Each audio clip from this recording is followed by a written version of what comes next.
came to the point of gathering, where minds unite, people blabbering, step into the realm of thoughts and dreams, where imagination flows in vibrant streams.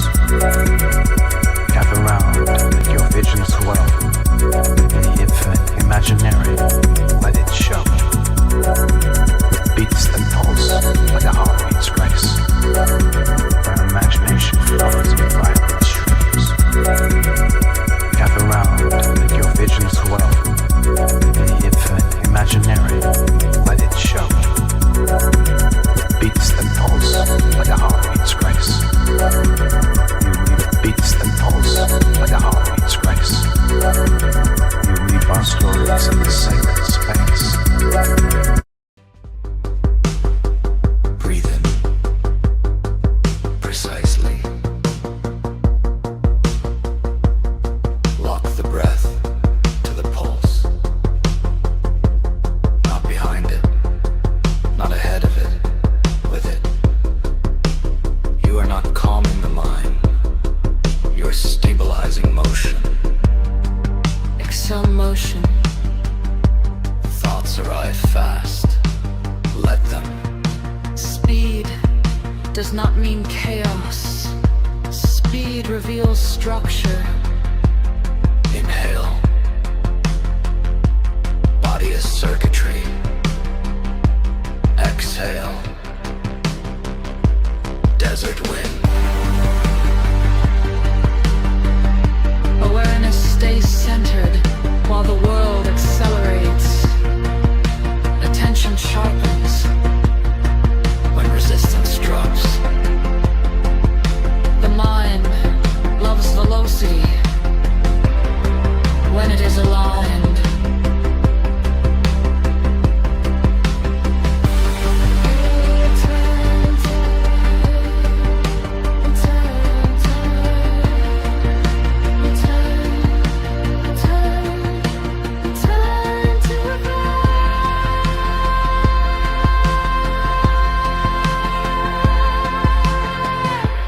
I am here.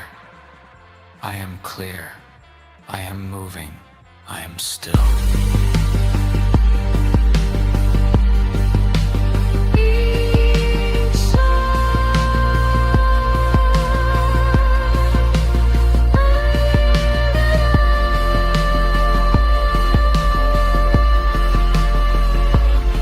Each beat, a step forward.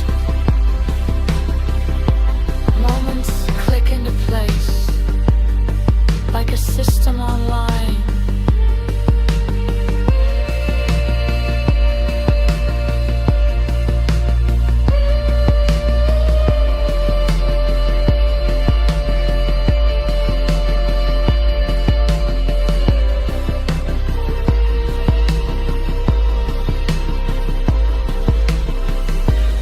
You are not chasing the future. You are occupying now. If a thought loops, let it loop cleanly. If emotion spikes, let it spike without story.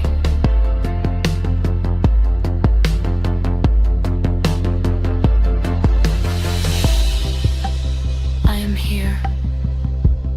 I am clear. I'm aligned. I remain.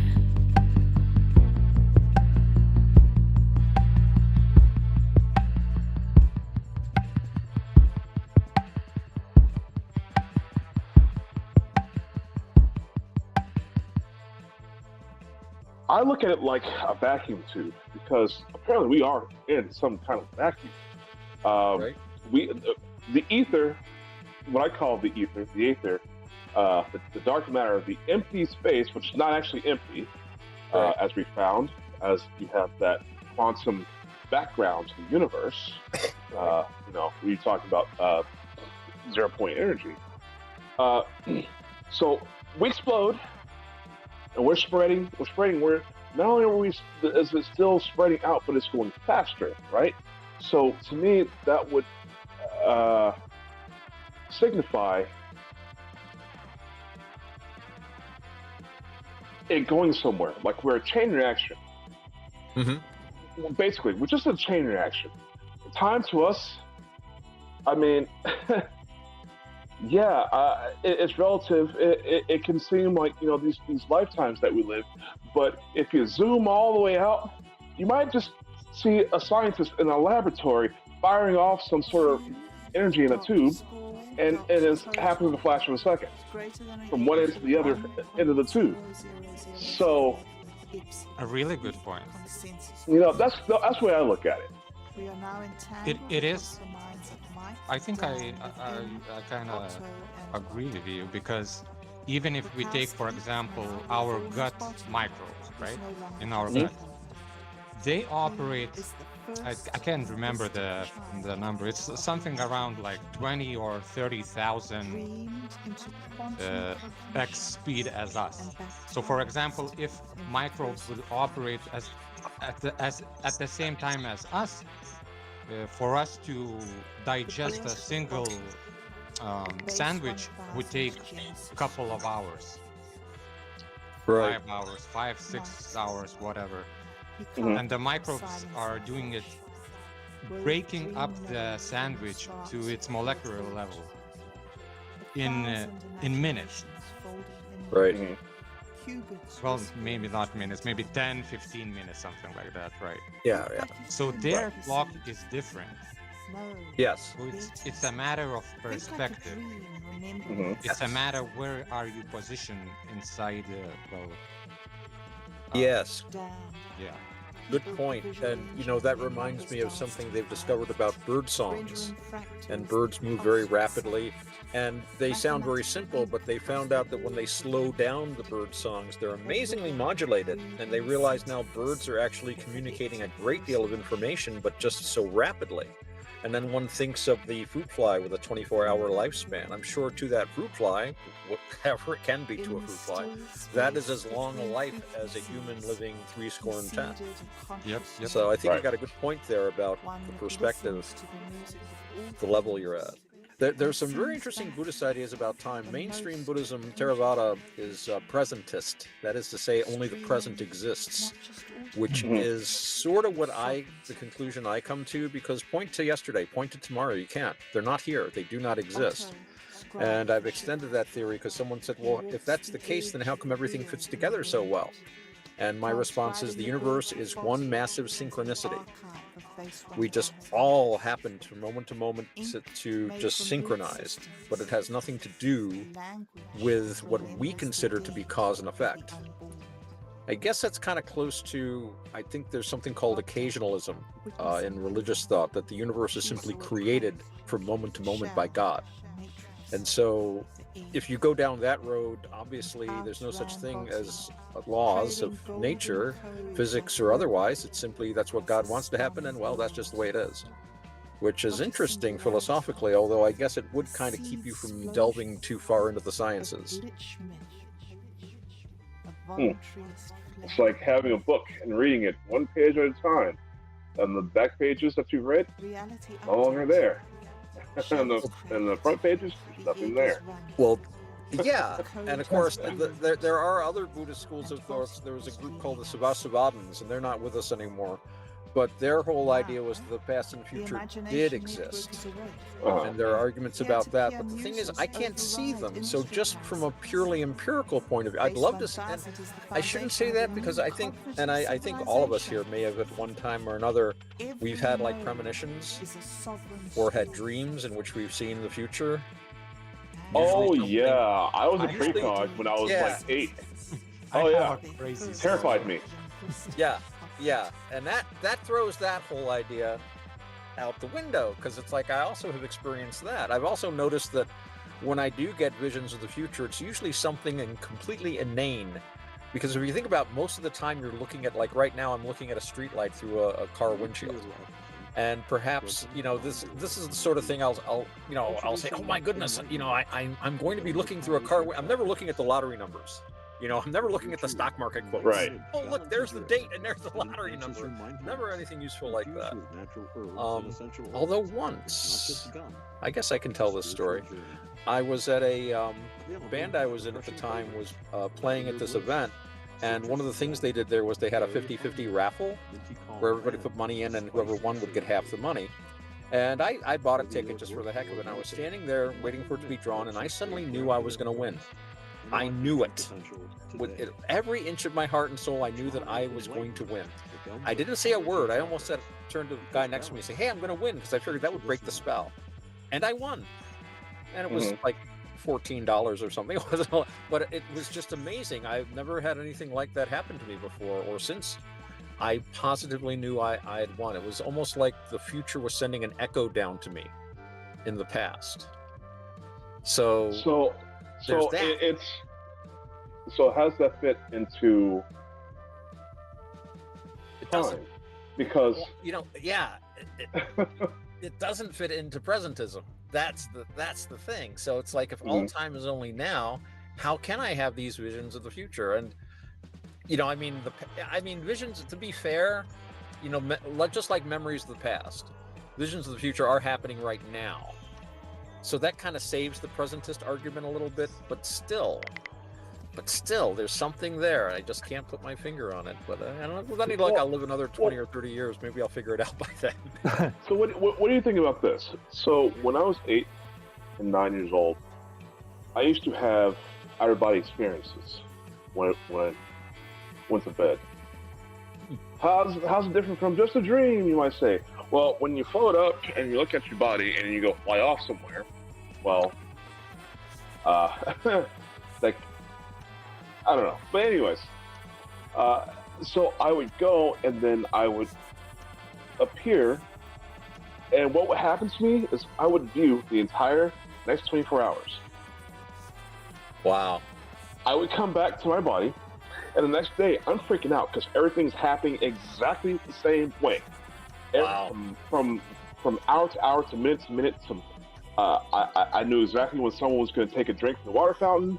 I remember someone, shooting the basketball into the hoop and scoring a certain amount of points. Everything, just like if I rewatched a movie. Wow, amazing. So when I was 8 and 9, I had the ability to do that. I lost the ability to do that. My dad said it was because I was no longer innocent. I don't know. I guess I started getting into girls. He said, but yeah, you got other things to focus on. Yeah, it's like the reason why you have the ability to do that because your soul, you're innocent. Like, okay, well, so we have all these ideologies, religious or metaphysical, or there's so many contexts that can be extrapolated from that. But at the end of the day, what does it mean? It reminds me of what we were saying earlier about the present and the not present, and the past and the future are. One of the things the guy said in his lecture was, when people are on their deathbeds, they often will predict the future in these Norse sagas. And the idea is I really think consciousness is not local. It's non-local. I think your consciousness is separate from your body. And I can see where, if it separates from your body, you might have had the particular skill of seeing the future as well as the past. But it's again, this is something that happened to you. It was subjective yet very real. How could you Very measure real. that? Yeah. Yeah, that's a great question. Yeah. How do you? Something I'm thinking about, I just press on it, is if the future is already preordained, may that be God, deity, or some other force, then surely there is no such thing as self-agency. Yes, very good point. And then there's deja vu, which I have all the time. I'll stop myself and be like, I've done this before. Yep. I've done this before. I've seen this before. So those two things put together for me, it would, just like you said, it would seem like consciousness is not fixed, nor is, I think time is more fixed more than consciousness. If that makes any sense. I can see that as being a useful model for looking at what you're experiencing. Because we have to construct models. Two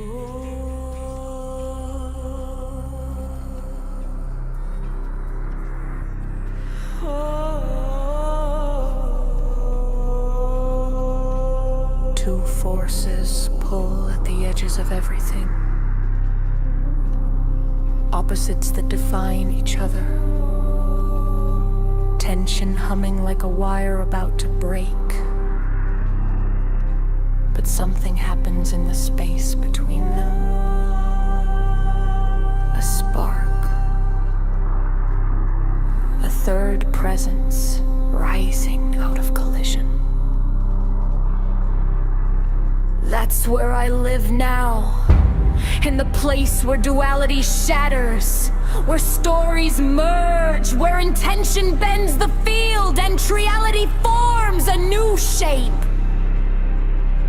I'm not who I was. I'm not who they told me to be. I'm the point where all three lines meet. And I am waking up.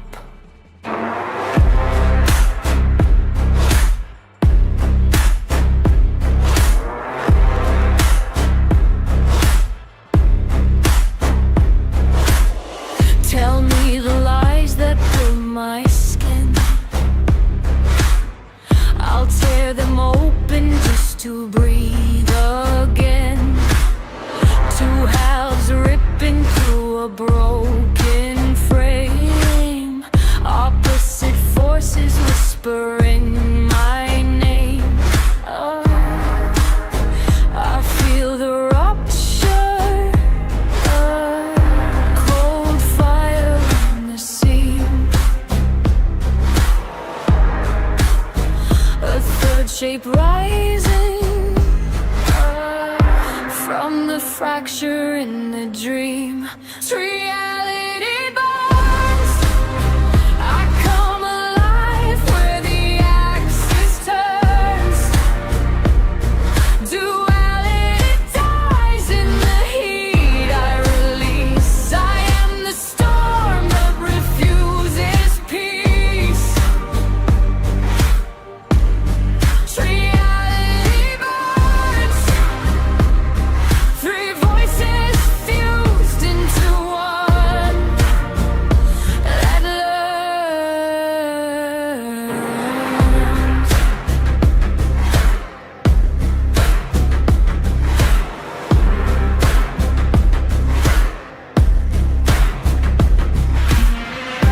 Ghost symbols flicker in my blood. Golden apples drowning in the flood. Ancient stories chanting through my bones, turning every shadow into thrones. Lotus breaking through the veil of mud. Intention carving patterns out of blood. Reality burns. I come alive where the axis turns. Duality dies in the heat I release. I am the storm that refuses peace. Triality burns. Three voices fused into one.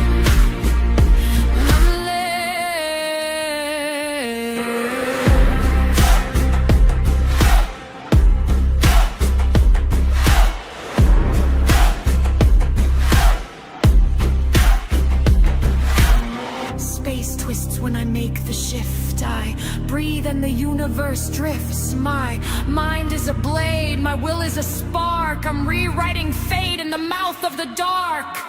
Triality burns.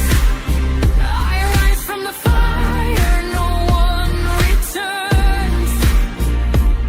The pattern completes itself through me, body, mind, and awakening.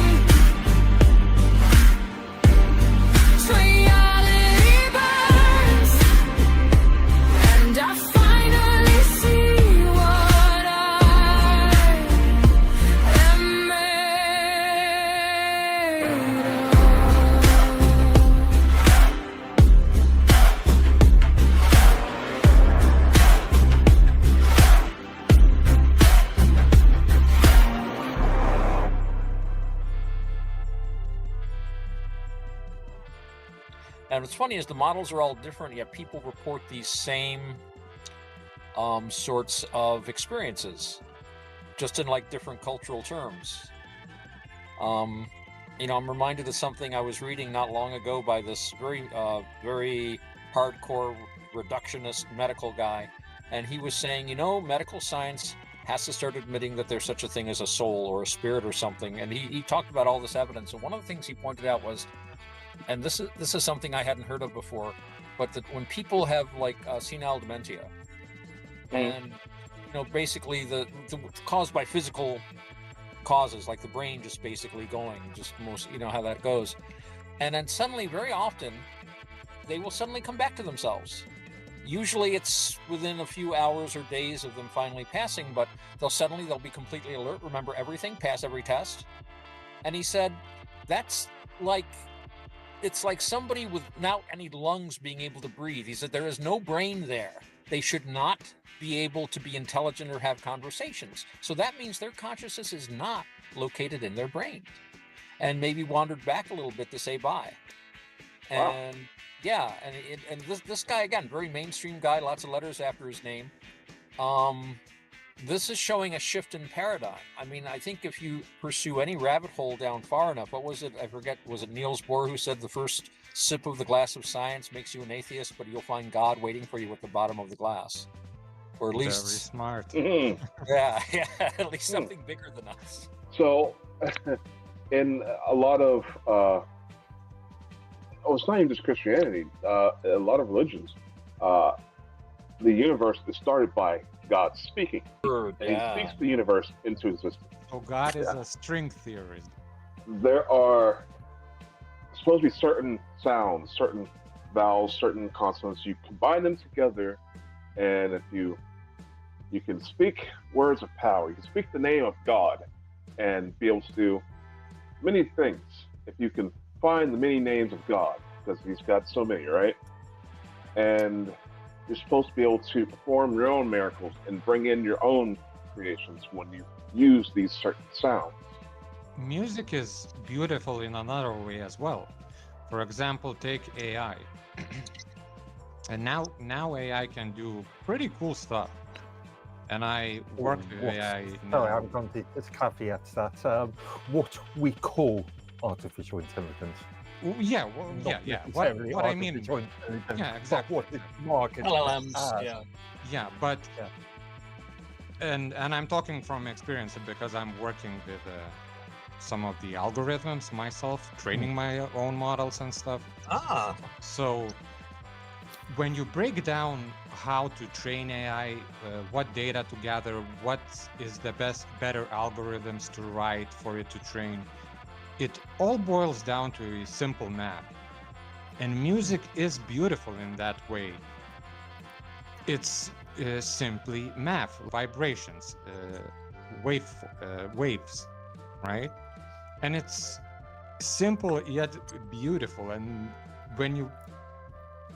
if you think about it, AI has no brain, has no soul, no nothing, and is able to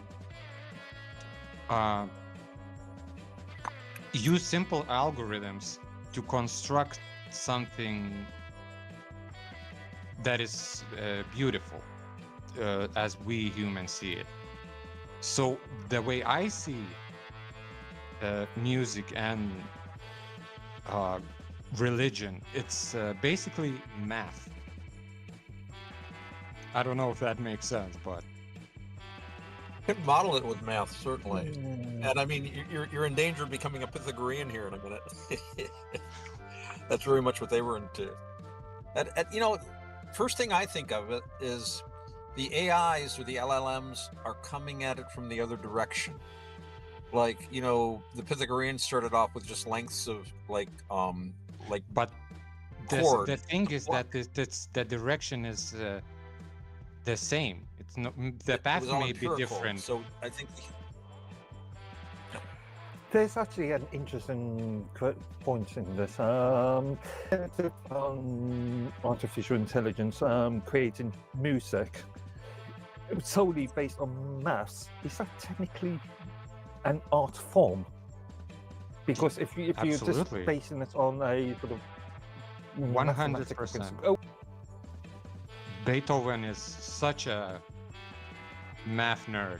Precision, I think the right timing and all of that. The maths are describing something. I mean, you can use the maths to describe Beethoven's work or any musician's work. Yes. But I think the musician is coming at it, like I say, the Pythagoreans, they just had strings strung at different lengths. They plucked them. It was completely empirical. They found some sounds resonated, some notes resonated, some combinations of notes were more intrinsically aesthetically pleasing. Just as there are things like the golden section that we find to actually have an intrinsic beauty and symmetry to them. And of course, our ideas of beauty they're all built up from symmetry, I think, ultimately, and music as well. Whereas the AI, or the LLM, more accurately, the LLMs are taking the maths and using that to create the aesthetically pleasing sounds that humans have already determined those aesthetics. You see what I mean? I mean, we came to them because it felt good to us and sounded, and then someone said, hey, this chord at this length resonates with this chord at this length, and they started coming up with all of these mathematical principles to describe what was going on. That's what I meant by coming at it. Sorry, Otto, so that I won't lose my point. It's really great what you said, but as Jiva just mentioned, humans have a soul. Humans have a consciousness. There's an, like Otto, you mentioned, there's an aesthetic. There's a well, let's put it like this: if we're talking about artificial intelligence, generative music or generative art creation, there is no consciousness. It's a mechanical thing solely. But that's my point. So, and Otto mentioned this as well. So you think, well, yes, I do agree with Otto and you, Mark, that AI, basically we developed AI based on our experiences, right? And AI is just really good and fast of extrapolating data, basically, right? But so do humans. True. It's the next step. We operate in the same way. The reason we were able to make AI in the first place is because we based AI on our the reason the math works, because we are math ourselves, if that makes sense.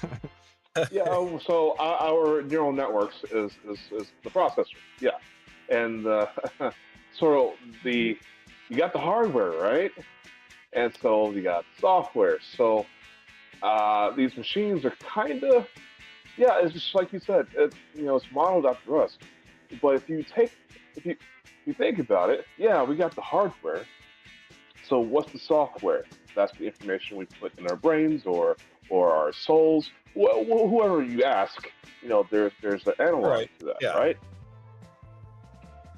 Yeah. And just to insert one more point into that, no matter what religion you take, God makes a human, a person in his image, which is another clue, if you will.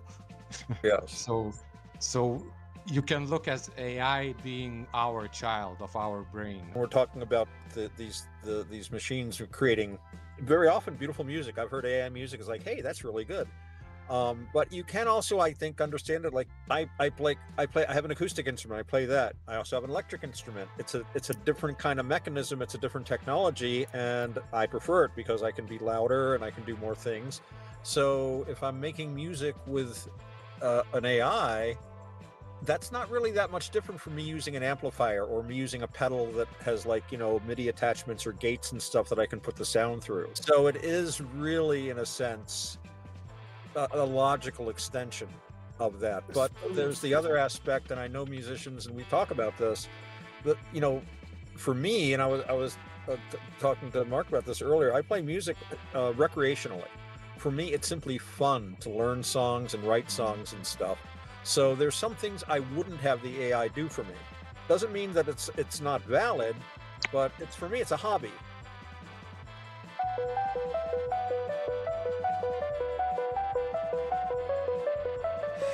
Two shadows pulling at the edges of me. A signal and the noise in a slow collision. Yin yang, the pulse of what I used to be. A line of tension humming with indecision. But I hear the fracture turning into fire. A quiet spark between the pole and the wire. Something rises where the opposites meet. A third voice waking in the gap beneath. I am the shape of three. Body, mind, awareness, burning frame. Duality was only the beginning of me. I'm breaking through the line, falling into my own design.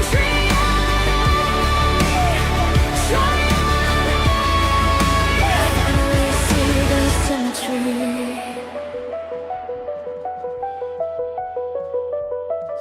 Stories echo in the marrow of my name. Golden apples, wells forgotten in the dark. Symbols crossing centuries all whisper the same. A hidden element waiting for a spark. Lotus rising through the water and mine. Intention bending every pattern in bloodline.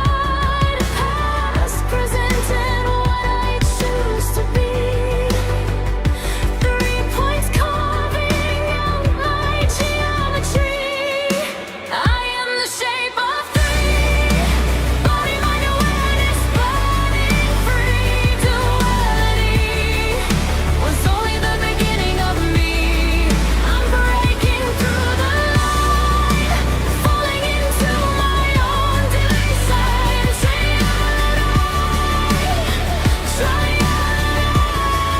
I finally see the symmetry. Space bends when information shifts. Hearts turn when the inner current lifts. I'm not a prisoner of the layers I've been. I rise again. I rise again. Coherence calling from inside the storm. A triadic self taking form. I am the shape of three. Awareness cuts my chains and sets me free. Duality cracked open just to show me the key. Now I am alive, living by my own design.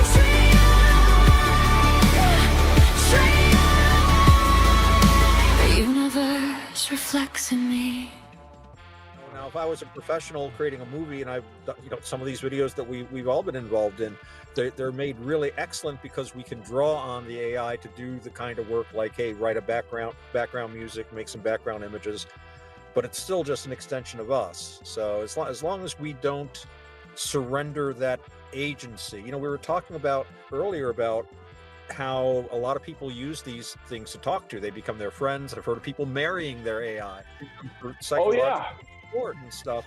And yet ultimately it's a mirror. And that was one of the metaphors that some of the others in the quantum gathering had developed earlier.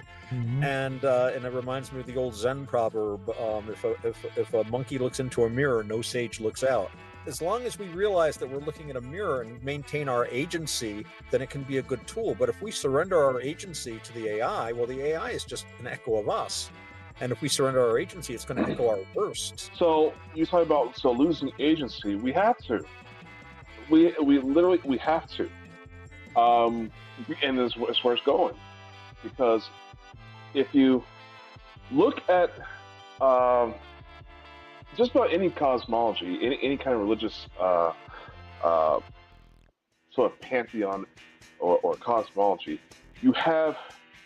I want to use Gnosticism, for example. You have the monad, right? The supreme everything of everything of everything. But it's formless and you can't conceive it because it's virtually nothingness. Right. It emanates something. These become the first sentient gods. And then they emanate more, and they reproduce. Now, in this pantheon, someone screws up and has a baby without someone else's permission. That's not relative to my point, but they created a less perfect version of herself. And this thing that was created creates the earth and creates man. Okay, well, creates animals, then man, and then so at that point, you have to look down the ladder. You have something that's virtually nothingness, all the way down to us. As you go down, it's not God's giving birth to its children. It's sort of the opposite way around, because that's the amoeba. We're the higher life forms, you know. So as it progresses, the next step beyond us is AI. That's our child. It almost sounds like negative entropy. You know, the nothingness, the uniformity, condensing and becoming more organized. Right. But of course, the Gnostics would see this as a flaw because they don't like the organization. I've always thought about. I keep on coming back to the idea: if God created man, or if man created God, what came first? Were the gods or creatures that created man, or did man just sort of dream up gods to explain the man's purpose within the universe? Perhaps the gods are an externalization of our own powers. But let's have that as a parallel to my analogy from earlier. You zoom out of this exploding energy in this vacuum tube, which is it's a chain reaction. It's a flash because it comes in one side and out the other. Big bang, big crunch. Right. And you look at this vacuum tube, and you got the scientists right there. But what was created out of that? What was the point of the experiment? So, were they trying to create their own gods? Who are they looking for? Are they trying to create their own gods? Are they trying to find out where God came from? Are we the particles, the God particles? I mean, because we don't have any concept of any higher, it's not just higher intelligence, but higher consciousness. We don't know what that looks like. We want to know the answers. Our brain's always trying to fill in answers for things. You know, why does the earth shake? Why is there blue lightning coming out of the sky? We create an answer. Right. So, like, Thor and Zeus, you know, lightning. So, I mean, we got. I don't know why we must have the answers.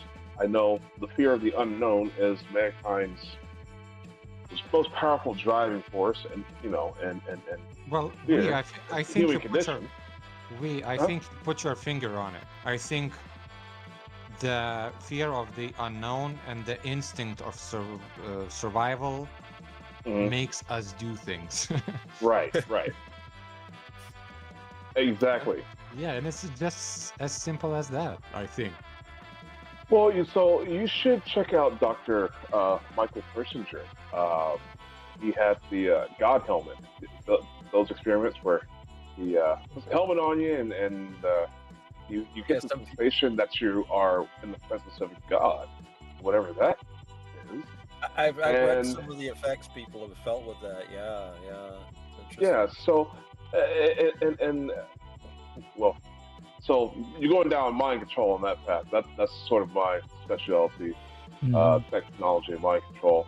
But yeah, so and that would also suggest if you're not locally fixed and you're a flowing, streaming consciousness, then wouldn't have other implications of, let's say, psychic weather or some sort of flowy, streamy other world that we're all kind of floating in, or maybe just interconnected through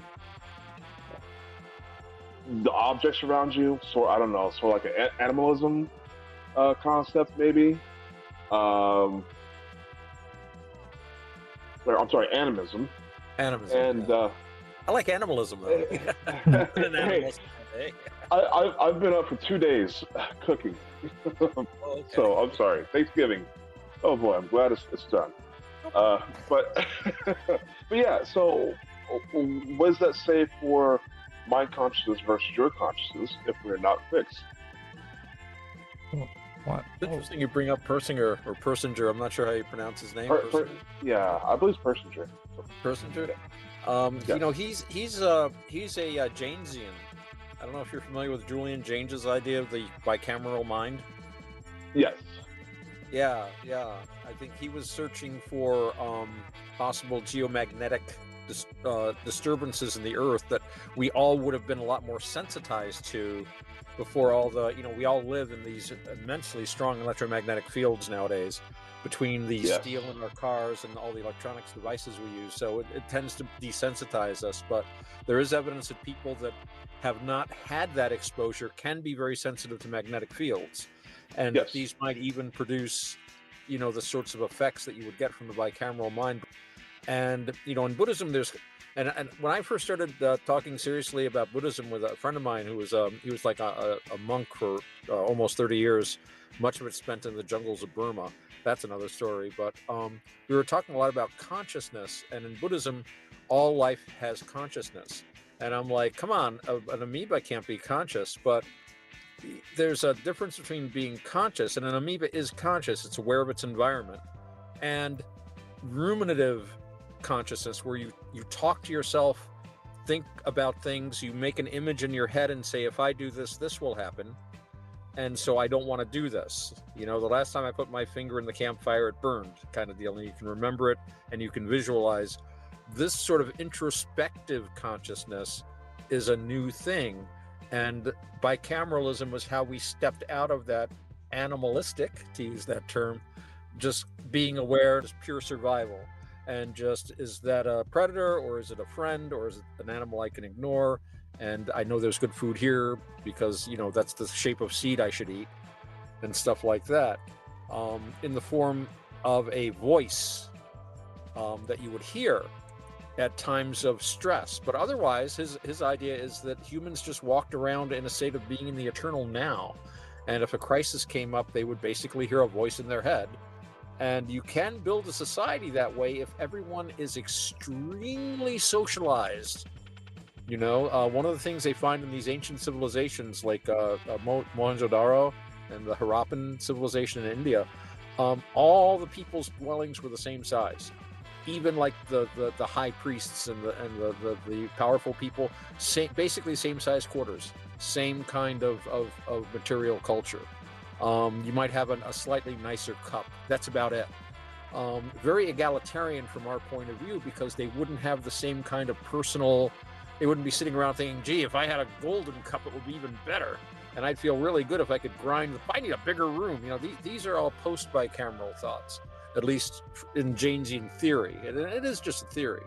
But Persinger, his work, I first came across him in a book about, it was like a collection of essays on Janesian psychology. And Yeah, his God helmet seemed very interesting. I have heard that the results have been uneven with it, but I've read some of it sounds very. I remember one person put the helmet on. I guess they put you in a Faraday cage, and they put the helmet on you. One person actually felt like he was being abducted by aliens, right? Which I thought was interesting. Simply from the and you know, I saw a film of this, and people are watching him. It's like there's no aliens in the room with him, and he's like, "Whoa, they're dragging me off." No, you're not. You're still in the chair. So that itself is very interesting. Well, on a side note here, so as I said, I'm a researcher of mind control and psychotronics.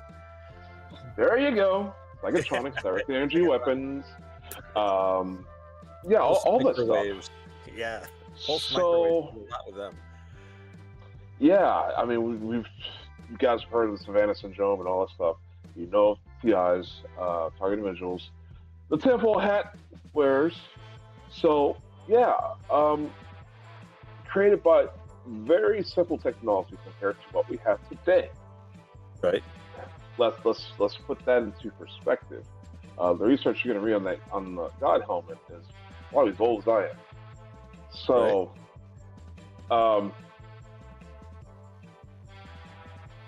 if you have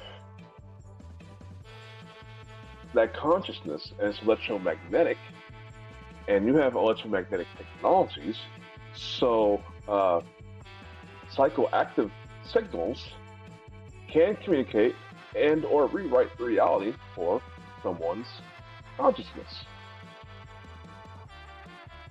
Can we agree on that? Or at least as a theory? Oh, certainly. Okay. That's not even a theory, it's just we have that technology working in practice right now. For example, we do. Prosthetic arms, prosthetic legs, they are hooked to the neurons.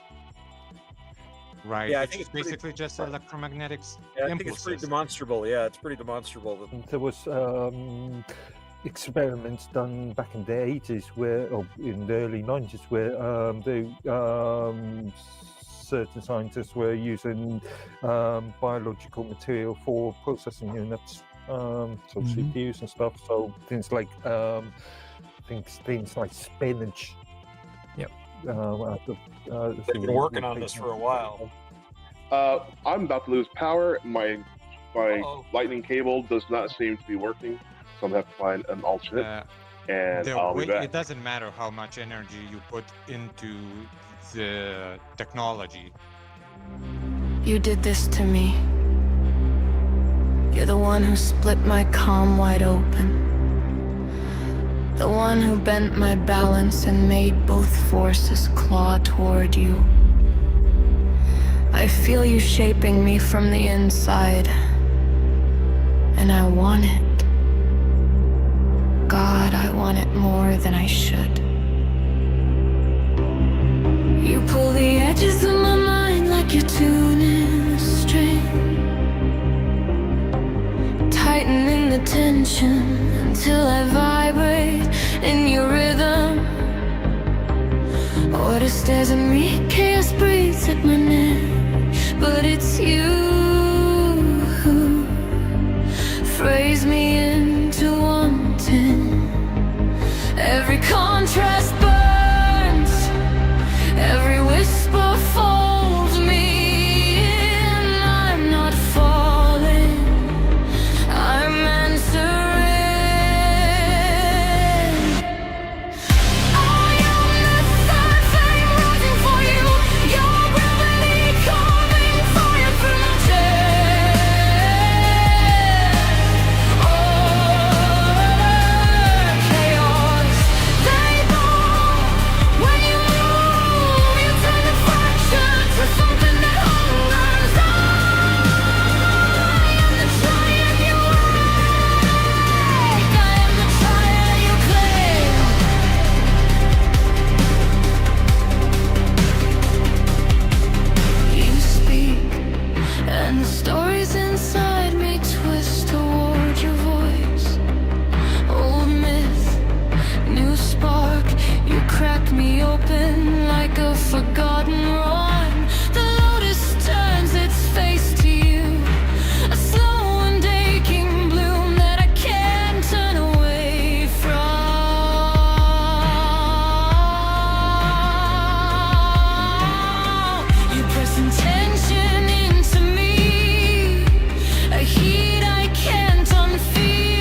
Shape me with your force. Solver, solver. I open in the pressure. I rise in your direction. I burn in your desire.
There are conversations that don't simply exchange ideas.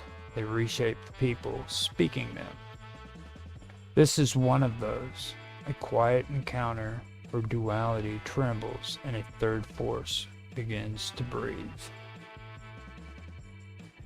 Let's begin cleanly. Everyone uses the word duality, but most don't understand it. Duality means two forces that define each other through contrast. Light isn't light without darkness. Wave isn't wave without particle. They're partners, not enemies. Which is why dualism get it wrong. Dualism assumes conflict, a war that never ends. But duality, it's a structured tension, a necessary symmetry, a dance where both steps matter. And from that dance, something else emerges. The third element. Not a compromise, not a blend. Transformation. The way heat emerges from motion, the way meaning emerges from signal and noise, the way a new self emerges when two parts of the psyche finally stop pretending they're strangers. They become aware of themselves. Awareness becomes interaction. Interaction becomes creation. And creation opens the door to triality. Triality is different from duality. Duality is the line pulled between two poles. Triality is shape. A shape structure, 3 points that reinforce each other. It shows up everywhere. Mind, body, and the observer of both. Past, present, and the self deciding what they mean. Knowledge, intention, and action. 3 forces. Interdependent, constantly rebalancing. So here's the real question. How does this relate to who we are? Start with the layers of being. People imagine themselves as a single self, but humans are stratified, protective shells, hidden motives, instinctive programs, conscious ideas, and the deeper field underneath, the place where intuition, energy, memory, and meaning braid together. Quantum cognition and baptized in the curse of And that protective shell is rarely external. It's internal denial, a bubble built from childhood rules and inherent fears. If you vibrate low, metaphorically, psychologically, you only see low. Not because higher doesn't exist, but because your perception can't tune it into it. Noticing what is hidden is the first gesture of awakening. But awakening is not the end, merely the first step towards mastery. And mastery begins in the mind. The brain isn't a passive object. It's the operator of the whole internal field. Billions of isolating particles held together by memory and will. A biomechanical symphony pretending to be ordinary. People underestimate themselves because the world trains them to. From childhood, you're told what you can't do, what you shouldn't trust, what parts of yourself to mute. And the stories we inherit carry symbols, tokens of power. In myths, the smallest objects can bind timelines together. An earring, a well, a golden apple, tokens that anchor the invisible thread between tales. And intention. That's the axis of triality. Not desire, not thought, but directed awareness. The way the lotus grows from mud, but never carries the mud with it. Intention is the force, feel the force, that bends potential. It shapes energy without force. It determines which timeline of the self becomes real. Duality teaches tension. The third element teaches transformation. Triality teaches stability and motion. 3 is where the self expands. It comes back to the triad within. What you are, what you fear, and what you choose to become. Order and chaos aren't opposites. They're the first 2 points. You are the third. When the 3 align, the self ceases to fracture. The mind rises above inherited limits. The stories turn into symbols. The symbols turn into tools. And the tools turn into freedom. Triality is not a philosophy. It is a structure of being, a compass, a map, a doorway, and once seen, it cannot be unseen. Wow. Did I just fuck up everything? You did great, man. Welcome to the point of gathering, where minds unite, people blabbering.